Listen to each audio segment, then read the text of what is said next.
ప్రజా సంక్షేమమే ధ్యేయంగా ఏపీలో కూటమి ప్రభుత్వం పలు సంక్షేమ పథకాలను అమలు చేస్తోంది. తాజాగా మరో కీలక పథకాన్ని రాష్ట్ర ప్రభుత్వం ప్రారంభించింది. ఆంధ్రప్రదేశ్ ప్రభుత్వం వెనుకబడిన వర్గాలు ఈడబ్ల్యూఎస్ వర్గాల వారికి స్వయం ఉపాధి సృష్టించడానికి కొత్త కార్యక్రమాన్ని ప్రారంభించింది. బీసీ కార్పొరేషన్ ద్వారా రుణాలు అందించడానికి దరఖాస్తులు స్వీకరించడం మొదలైంది.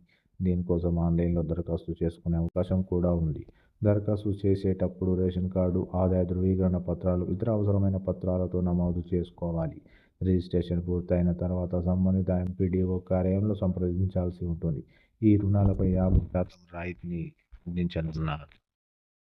ఆంధ్రప్రదేశ్ ప్రభుత్వం వెనుకబడిన కులాల అభ్యున్నతి, ఆర్థిక అభివృద్ధి దిశగా పలు చర్యలు తీసుకుంటోంది. ఈ సందర్భంగా వివిధ సామాజిక వర్గాల కోసం ఏర్పాటు చేసిన కార్పొరేషన్ల ద్వారా ఆర్థిక సాయం అందించి స్వయం ఉపాధిని సృష్టించేందుకు ప్రయత్నాలు చేస్తున్నారు.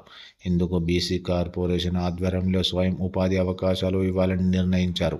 ఈ పథకంలో బీసీ వర్గాలకు చెందిన వారికి, అగ్రవర్ణాల పేదలకు ఈడబ్ల్యూఎస్ వర్గాలు రుణాలు అందించడం మొదలైంది.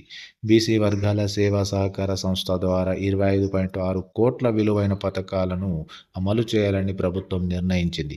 ఈ పథకాలు బ్యాంకు లింకేజీతో రాయితీ రుణాల రూపంలో అందించబడతాయి. మొదటి స్లాబ్ కింద యూనిట్ విలువ 2 లక్షలకు లోపుగా ఉంటుంది.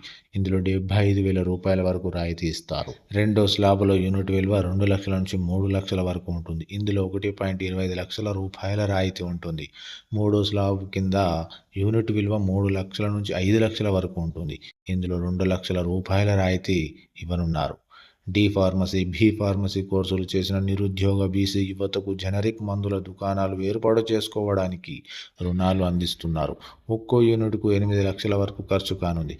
ఇందులో 50% అంటే 4 లక్షలు రాయితీ రూపంలో అందించనున్నారు. మిగిలిన 4 లక్షలు బ్యాంకు రుణంగా ఇవ్వబడతాయి.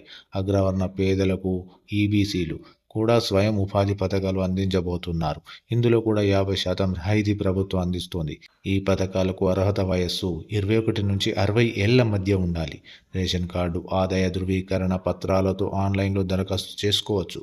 ఆన్లైన్లో నమోదు చేసిన తర్వాత స్థానిక ఎంపీడీఓ కార్యాలయంలో సంప్రదించాల్సి ఉంటుంది.